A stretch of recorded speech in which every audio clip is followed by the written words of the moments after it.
Chers amis, depuis le décès du pape François, l'Église tout entière entre dans un temps particulier à la fois de deuil et d'espérance.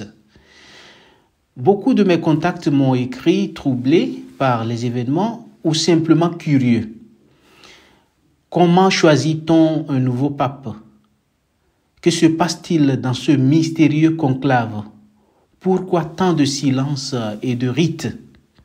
Cette vidéo est née de cette question partagée et je voudrais vous offrir simplement une explication claire et brillante du processus qui conduit à l'élection du successeur de Pierre.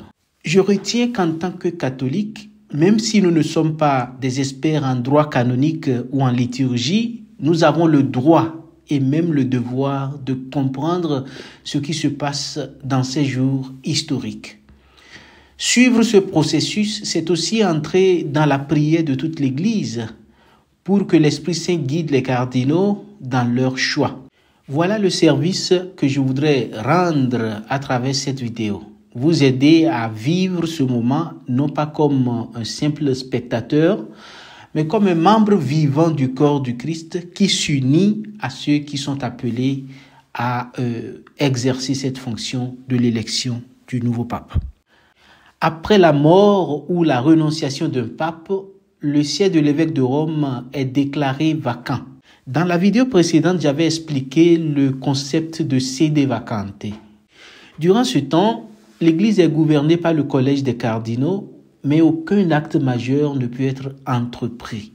Il ne peut pas y avoir nomination d'évêque, il ne peut pas y avoir décision doctrinale ni promulgation de décrets, etc.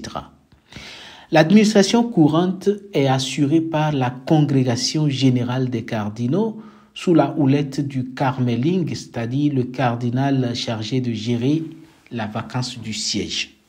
Durant les jours qui suivent les funérailles du pape, les cardinaux se réunissent quotidiennement pour des congrégations générales.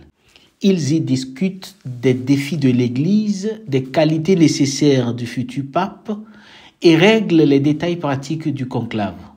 Tous les cardinaux de moins de 80 ans sont appelés à voter.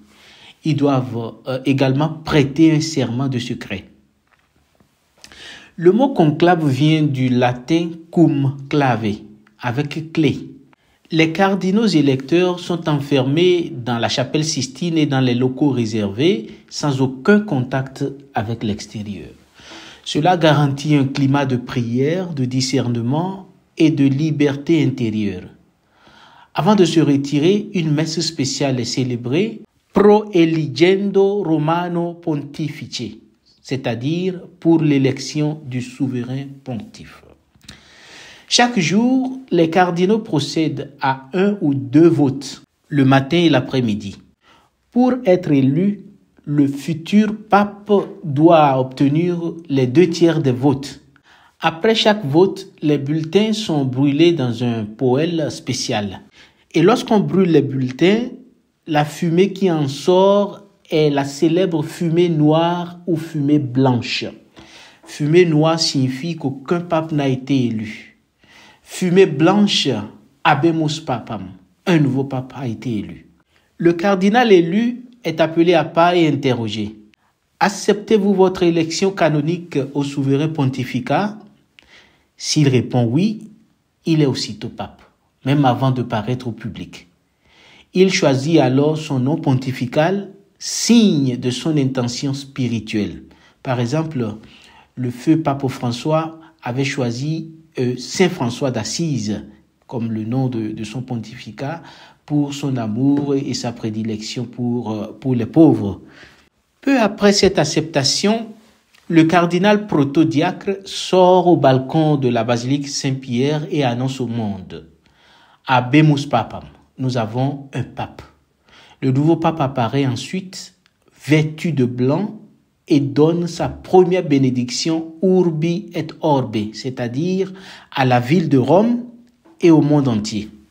Voilà en bref le processus qui conduit à l'élection du nouveau pape. Il est important de souligner, avant de conclure cette vidéo, chers amis, que l'élection d'un nouveau pape est un moment solennel, chargé d'histoire, de foi et d'espérance. Ce n'est pas seulement un événement réservé aux cardinaux dans les murs du Vatican. C'est l'affaire de toute l'Église. En ces jours uniques, chacun de nous est appelé à se sentir concerné, non pas comme un spectateur curieux qui va subir les résultats de ce qui se passera dans le conclave, mais comme un membre vivant du corps du Christ. L'Église ne choisit pas un président. Elle accueille celui que l'Esprit Saint indique à travers le discernement des cardinaux. Voilà pourquoi notre prière est indispensable. Elle peut être silencieuse, elle peut être cachée, mais elle doit être puissante parce qu'elle ouvre les cœurs à la volonté de Dieu. Je vous invite, vous qui regardez cette vidéo, vous frères et sœurs chrétiens catholiques, à faire une pause, à offrir une prière, à confier l'Église, les cardinaux et le futur pape à la tendresse du Père éternel. Prions. Seigneur Jésus-Christ, bon pasteur de ton Église, toi qui as prié pour Pierre afin que sa foi ne défaille pas, envoie ton Esprit Saint sur les cardinaux réunis en conclave, inspire leur discernement, fortifie leur unité et donne à ton Église un pasteur selon ton cœur, humble dans le service, fidèle à la tradition de l'Église, n'acceptant pas de compromis avec ceux qui veulent tordre le cou à l'Évangile, à la parole de Dieu pour faire la volonté du monde. Rempli de ton amour pour la sanctification de l'Église et pour le salut du monde. Nous te confions celui que tu as déjà choisi. Prépare son cœur à dire oui à ton appel et prépare nos cœurs à l'accueillir avec foi. Marie, Mère de l'Église, prie pour nous et prie avec nous. Amen.